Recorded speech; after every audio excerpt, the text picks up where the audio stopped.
सिको Dubai की surface, I mean I want to know the difference, क्योंकि Sharjah से ज़्यादा they are saying spin friendly होगी। सलमान अली आगा ने भी अपने प्रेस कॉन्फ्रेंस में कहा।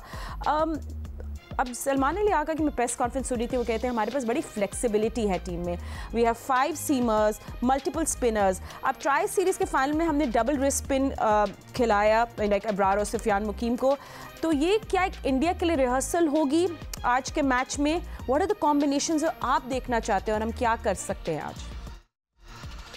देखो, आज का जो हमारा जो मैच है ओमान से, उसमें हमने हर किस्म की हमें प्लानिंग जो है क्रिकेट बोर्ड की है, क्रिकेट टीम की पता चल जाएगी कि हमारी जो टीम मैनेजमेंट है, हमारा जो कोच है किस तरह सोच रहा है, किस तरह प्लान कर रहा है और किस किस्म का अटैक कर रहा है। हमें जो है थोड़ा सा कह सकते हैं कि एक फ़ायदा ये हुआ है कि जो भारत ने खेला तो हमें अंदाज़ा हो गया कि भारत ने इस पिच को कैसे ट्रीट किया, और उन्होंने एक फास्ट बॉलर खिलाया, एक ऑलराउंडर खिलाया, पांड्या जो कि सीम गेंद करता था, यानी कि हमारे पास फ़हीम अशरफ है, वो काम वो कर सकता है, और बाकी स्पिनिंग ऑलराउंडर्स खिला दिए और 1-2 स्पेशलिस्ट खिला दिए, बैट्समैन से भर दिया उन्होंने फुल जो है अपने 8 लड़कों की जो लाइनअप थी वो बैट्समैनों की थी।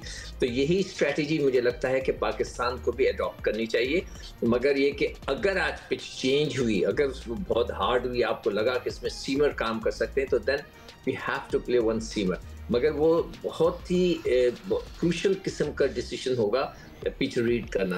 आई एम श्योर सारे लड़के लोग मिलकर कर सकते होंगे, वहाँ पे सारे टेस्ट क्रिकेटर्स भी हैं, वहाँ पे प्लेयर्स भी हैं, कोच भी है, तो पिच को रीड करना बहुत ज़रूरी है। फिर उसके बाद दूसरा जो फैक्टर है जो मैं जिस पे आज बहुत ज़्यादा गौर करूँगा वो है, क्या पाकिस्तान भारत की तरह बाद में बैटिंग करता है या पहले करता है?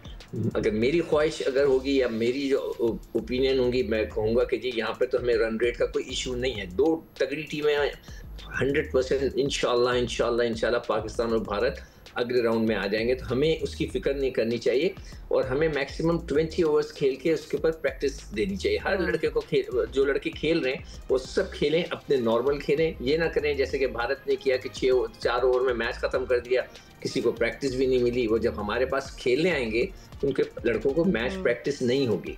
ये बेसिकली बैट इट आउट, सबको चांस दो, बैट करो, थोड़ी सी बैटिंग शफलिंग करो, think what you want to do is what. Shuffle ना करो, बैटिंग ऑर्डर, ठीक है, अच्छा बैटिंग शफल ना करो, मगर सबको खिला दो ना। हाँ, मतलब bat it out as in सब पूरे ओवर्स के 4 ओवर में मैच खत्म कर दिया छोटी टीम से, तो बात ही खत्म हो गई, पर मजा नहीं आता वो। Exactly. So anyway, सिको stay with us, क्योंकि आप दुबई में मौजूद है, आपसे भी हम देखेंगे, पूछेंगे क्या हाइप है, पर ऑफ कोर्स हाइप तो आज के मैच की इतनी नहीं है जितनी पाकिस्तान इंडिया के दरमियान मैच की है जो 14 सितंबर को खेला जाएगा। टिकट्स की क्या सिचुएशन है, एंड ऑफ कोर्स आज के मैच में क्या कुछ हो रहा है, वीकेंड है, कितने लोग आएंगे दुबई स्टेडियम में, सब डिटेल्स हमें दे रहे हैं हमारे कॉरेस्पॉन्डेंट सिप्ते आरिफ। यस सिप्ते। जी, दुबई क्रिकेट स्टेडियम के बाहर इस वक्त हम मौजूद हैं। मैच शुरू होने में पाकिस्तान और ओमान का चंद घंटे बाकी हैं। यहाँ पर बताया जा रहा है मुंतजमीन की तरफ से कि 3 से 4 हज़ार टिकट जो हैं वो पाकिस्तान ओमान के मैच के भी बिके हैं और पाकिस्तानी टीम भरपूर तैयारियों में नजर आ रही है। यकीनन पाकिस्तान का और ओमान से मुकाबला पहली दफ़ा एशिया कप में हो रहा है। ओमान की टीम पहली दफ़ा जो है वो एशिया कप में पहुँची है और पाकिस्तानी टीम के कोच ने जब यहाँ दुबई स्टेडियम में गुज़श्ता रोज़ प्रेस कॉन्फ्रेंस की तो उन्होंने कहा कि एक तैयारियों का हिस्सा है एशिया कप में भारत के खिलाफ टाकरे के लिए ये ओमान की टीम के खिलाफ जो मैच है। टिकट्स की हम पाक भारत मैच की सूरत हाल ये बताएं कि टिकट्स मुंतजमीन ने बताया है कि 95% टिकट जो है पाक भारत मैच के फरोख्त हो चुके हैं। उम्मीद यही की जा रही है कि यहाँ अच्छा मुकाबला देखने को मिलेगा। भारत की टीम यकीनन पेपर में बताया जा रहा है, नज़र भी आ रहा है कि स्ट्रॉन्ग है, जबकि पाकिस्तानी टीम भी नौजवान खिलाड़ियों पर मुश्तमिल है। जिस तरीके से ट्राई नेशन में उन्होंने स्पिनर्स के खिलाफ अच्छी बैटिंग की है, तो उम्मीद यही की जा रही है पाकिस्तानी टीम भारत के खिलाफ भी अच्छी कारकर्दगी दिखाएगी और मायूस पाकिस्तानी शायकीन क्रिकेट को एक नई उम्मीद क्रिकेट की दुनिया में देगी। जी राइट, बहुत शुक्रिया सिप्ते आरिफ हमें अपडेट्स देने का। ऑफ कोर्स हमारे जितने भी कॉरेस्पॉन्डेंट्स हैं, सीनियर रिपोर्टर्स हैं, लोग कवर कर रहे हैं इस इवेंट को और हम आपको सब अपडेट्स देते रहेंगे। बट प्रेस कॉन्फ्रेंस के अभी सिप्ते मेंशन कर रहे थे, वहाँ सलमान अली आगा ने भी बोला आई कोट कि हम हर मैच में 20 रन अबव पा रहे हैं। So we don't really want to know कि वो बड़े ऑप्टिमिस्टिक है या फिर थोड़ा शुगर कोट कर रहे हैं, क्योंकि हमारी बैटिंग में थोड़ी इनकन्सिस्टेंसी तो है। हमें इसके बारे में बात करना है, इसको एड्रेस भी करना है। सिकंदर बख्श मेरे साथ है पाकिस्तान क्रिकेट टीम में फॉर्मर कैप्टन मिस्टर राशिद लतीफ़। राशिद भाई ने हमें ज्वाइन कर लिया। आपको मेरी आवाज़ ठीक आ रही है? जी आवाज आ रही है। राशिद भाई, अब अगर हम लोग चले, let's get down to business. अब हम बात करते हैं पाकिस्तान की टॉप ऑर्डर की। साहबजादा फरहान और साइम अयूब को तो लाइसेंस मिल गया राइट के अटैक करने का, मगर ट्राई सीरीज में हमने देखे फरहान का हाईएस्ट स्कोर सिर्फ 21 था। तो स्ट्राइक इंटेंट तो है मगर जेब में रन्स नहीं है। सो आई थिंक ओमान जैसे हल्की बॉलिंग अटैक के सामने बहुत इनको ऑल आउट जाना चाहिए। आप क्या एक्सपेक्ट कर रहे हैं दोनों ओपनर से आज?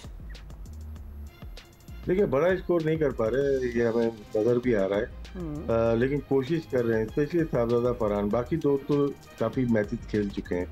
साहबजादा फरहान वो प्लेयर हैं जो कि 2018 में पहली दफा खेले, ड्रॉप रहे काफी सालों, फिर इतनी अच्छी परफॉर्मेंसेज दी उन्होंने और 1000 रन पिछले सीजन में किए सिर्फ T20 में, 4 सेंचुरी हैं, 5 सेंचुरीज भी बनाई। तो उनका जो खेलने का स्टाइल है, वो जो कोच ने बोला हुआ या कैप्टन ने उसी स्टाइल से वो खेल रहे हैं। वो 20 रन बनाते हैं 8 बॉलों पे या 9 बॉलों पे, वो करके जा रहे हैं वो। बाकी आने वाले प्लेयर्स, क्योंकि बैटिंग लाइनअप हमारी 9 नंबर पे अगर फ़हीम अशरफ आ रहा है तो रुकने का कोई जवाब बनता नहीं है। टर्निंग पिचेस नहीं। सलमान अली आगा की बात फाइनल की हद तक ठीक है कि 20 रन ज़्यादा, 120 की पिच थी, वो ज़्यादा की नहीं थी। 140 रन बनाए पाकिस्तान में, क्रेडिट जाता है बैट्समैन को, जाता है आखिर के। लेकिन जहाँ तक आप सिर्फ बात करें, साहबजादा फरहान यूटिलिटी प्लेयर है, अच्छा प्लेयर है। अगर उनको दस्ताने पकड़ा दे तो और अच्छा प्लेयर हो जाएगा, क्योंकि होता यही है कि आपके पास एक अगर चीज़ है, सिर्फ बैटिंग करते हैं और रन नहीं हो रहे तो प्रेशर आपके पास होता है। और फिर पावर प्ले में बैटिंग करना इतना आसान नहीं होता। कभी कभार आपको पिच ऐसी मिल जाती है, जब टर्निंग है, अच्छा स्पिनर कर रहा है, तो आप खुल की शॉट से नहीं खेल सकते। तो रेयर होता है कि आप खेलना शुरू हो गए 70 रन कर दिए। मोस्टली आप रखें 45 से 55 रन रखें कि इतने बनते हैं यूएई में। राइट, आई प्रॉमिस कि हम आगे जाके टॉस की और कंडीशंस की भी बात करेंगे और डिटेल में, मगर थोड़े से शो में हम लोग बहुत सारे डेटा पिन भी नजर डालें। Let's look at where we stand as batters as well. पहले तो पाकिस्तानी बैटर्स पे सिंस 2024 क्या सिचुएशन रही है, let's have a look on the screen in front of you. तो पाकिस्तानी बैटर्स में this is since 2024 in T20 international. Saim Ayub की बात कर लेते हैं as opener, of course 693 run बनाए, strike rate of 139, dot percentage 42% है, quite high. Consistency strike rate के साथ है, बट ये बहुत सारी बॉल्स कहते हैं ना, खाते ही, eats a lot of balls. Fakhar Zaman 671 run, strike rate और 141, डॉट परसेंटेज है इनका 36.2, बाउंड्री परसेंटेज 20। स्ट्रॉन्ग इंटेंट होती है फ़खर, एक बात तो है, लेकिन पैची हैं ऑन रोटेशन, इस पे हमने थोड़ी बात करी। Salman Ali Agha 489 run, strike rate of 116 का, एवरेज 27 है, डॉट परसेंटेज 38.1 है।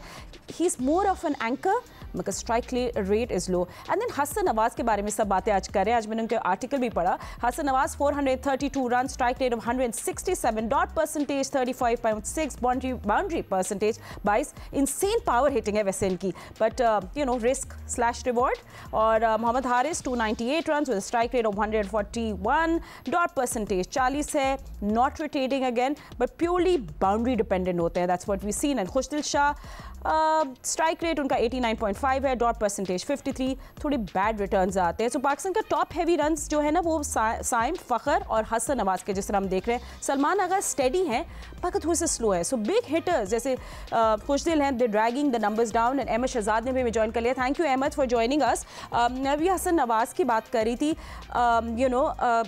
तो हम लोग एक पोस्टर बन गए हैं। He is just doing so well in the middle order. उनको जब शिफ्ट किया गया, मैं देख रही थी पोस्ट पावर प्ले उनका स्ट्राइक रेट 174 प्लस है। और सबसे यूनिक स्टैट्स है, उनको 60% बाउंड्रीज है, सिक्सेस है, मतलब जो बाकी प्लेयर्स रोटेट करते हैं, नवाज बॉल बेसिकली स्टेडियम के बाहर जाते हैं। So Nawaz do you think we finally have this genuine 6 hitter जो हमें चाहिए थे, और do you think there is something lacking?